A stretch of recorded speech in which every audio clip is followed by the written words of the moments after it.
informações sobre as consequências do efeito estufa. Boa tarde, professora, tudo bem? Oi, boa tarde, tudo bom? Tudo certo. Professora, conta pra gente quais as causas desse problema. Na verdade, é uma cascata de eventos, como a gente chama, né, dentro da área da ecologia, por exemplo. Nós temos vários índices, né, que nos indicam que nós estamos aumentando, por exemplo, a temperatura na Terra. E isso nós eu digo, enquanto tanto população, enquanto pesquisadores, enquanto tomadores de decisão, vemos, né, desde a década de 70 denunciando esses aumentos na temperatura global. E aí, essas conferências, né, da ONU, ela vem sendo realizada desde a década de 70. Nós tivemos agora, no final de 2019, o 2017, por aí, ao Acordo de Paris, onde ficou, então, acordado que iriam se diminuir, né, iriam se fazer metas para diminuir, principalmente o acúmulo e a liberação de gases de efeito estufa, como o metano e o CO2, né, que é o gás carbônico, que é o principal causador, digamos assim, né? Só que aí o que a gente está vendo, né? A gente está vendo uma coisa que parece uma regressão. E caso o ritmo atual do aumento dessas concentrações de gás de efeito estufa se mantenham, né, como a gente está percebendo, o aumento da temperatura no final, né, deste século de longe, ou até do ano, né, vai ser o pior do que se tinha, né, como acordado no Acordo de Paris, que era mais ou menos 1,5 a 2 graus, né? Só que a gente está aumentando isso cada vez mais, está fazendo uma progressão para 4 graus. E isso, se a gente chegar a esse aquecimento, né, e utilizando recursos fósseis e cortando florestas, né, porque, por exemplo, uma das questões que fala e é bastante problemática são o corte das florestas, né?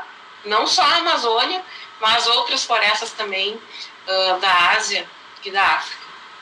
E pode continuar, professora, pode continuar. Não, porque as florestas, elas são grandes repositórios, elas guardam o carbono, porque o carbono, o ciclo do carbono, ele é muito interessante, né? Porque você tem as árvores ou os vegetais, na verdade, como um todo, eles retiram o CO2 da atmosfera, ficam com o carbono alocado, né, que a gente chama, que vai fazer, então, parte da madeira, e a planta, então, libera oxigênio, que é a respiração da planta. Então, ela faz a reciclagem, né? Por isso que nós dizemos que a floresta amazônica, antigamente chamada de pulmão do mundo, ela é o ar-condicionado, porque ela faz com que as temperaturas se mantenham estáveis. Só que nós, humanos, estamos cada vez mais aumentando esse índice de carbono e não dá conta da floresta captar todo esse carbono, esse CO2. E aí, o que a gente está fazendo? A gente está fazendo uma parte que, desculpa essa palavra, mas é muita burrice da nossa espécie, porque a gente está desmatando a floresta, né, queimando a floresta, e com a queima da floresta a gente libera o CO2 que era para ter ficado retido na floresta. Então, é uma conta que não fecha, né? Nós temos aqui um trabalho realizado no Brasil, faz uns 2 anos, mais ou menos, que perguntaram para os pesquisadores do INPE, vocês acreditam que a função da Amazônia enquanto alocação de carbono e responsável nesse equilíbrio, digamos assim, climático, ela poderá se manter? E aí a resposta era, olha, se nós eliminarmos, por exemplo, o garimpo, né, ilegal, que faz com que as florestas sejam cortadas e queimadas, se a gente diminuir o plantio de soja, que faz com que a floresta seja queimada e seja cortada, se a gente diminuir a pecuária, né, na região da Amazônia, a gente pode diminuir, então, o corte e as queimadas da floresta. E isso é o contrário que está acontecendo. Cada vez mais nós temos garimpo ilegal sendo vangloriado, digamos assim, como algo super bom, né? Porque a gente está extraindo minério, imagina só que lindo, né? Extraindo minério da Amazônia, nós estamos plantando soja na Amazônia e nós estamos criando gado na Amazônia. Então, nós estamos fazendo tudo ao contrário que deveria ter sido feito. E aí, então, o que eu gostaria de comentar aqui com vocês uma coisa muito interessante. Nos últimos 30 anos, a gente está vendo um acréscimo de 2 partes por milhão de CO2, né, na atmosfera, por ano. Tá? Desde do Acordo de Paris, a gente acrescentou mais 10 partes por milhões, e era para ter diminuído.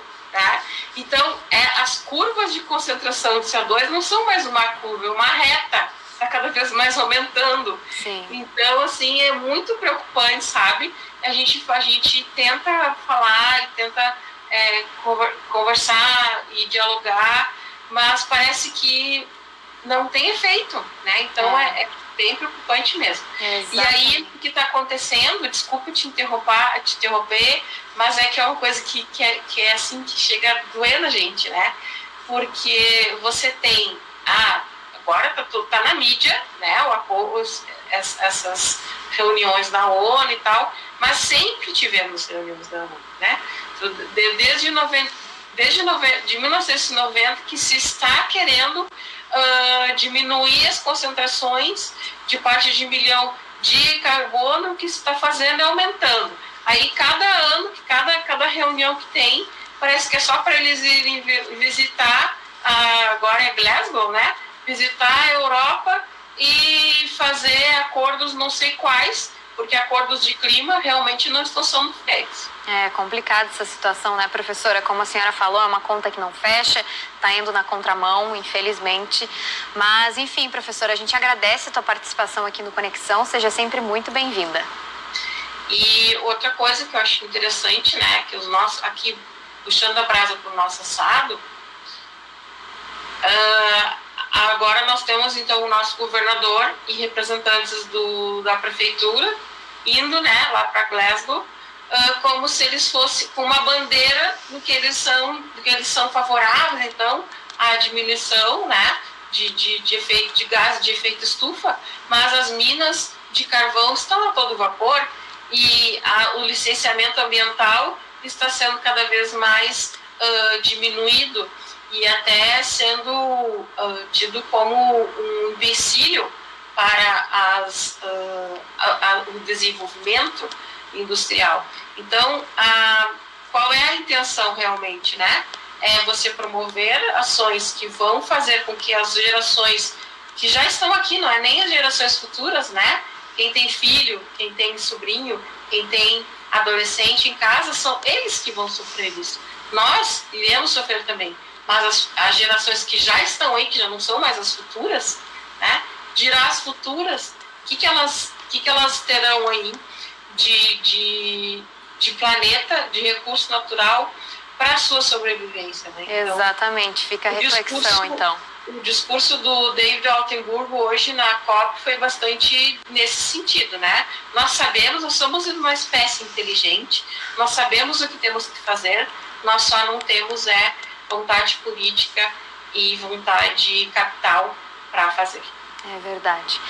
Professora, muito obrigada pela participação e até a próxima. Eu que agradeço, uma boa tarde.